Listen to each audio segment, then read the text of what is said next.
I'm Debbie Peverill, and you're listening to the weekly tip from basicboardgovernance.ca. I am starting a series of 6 tips about organizations when they're first getting started about how to set up their governance framework. So 6 weeks, we'll go through this in detail.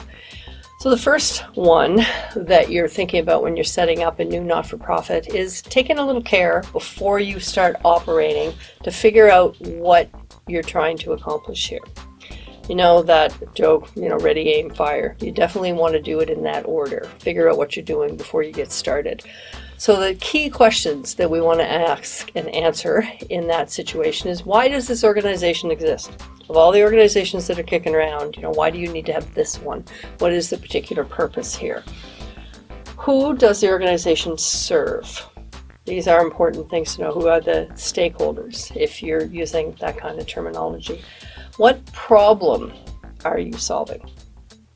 And lastly, what will success look like? How will you know that you have achieved the goal?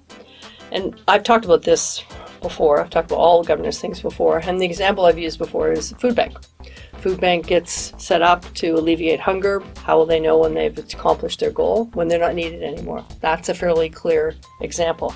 But if you, as an organization that's just getting started, spend a little time figuring out why you exist and what you're trying to accomplish, then you're going to have a much better chance of success. You're going to be able to map out the distance between where you are and where you want to be. And of course, this is going to be a much more effective organization.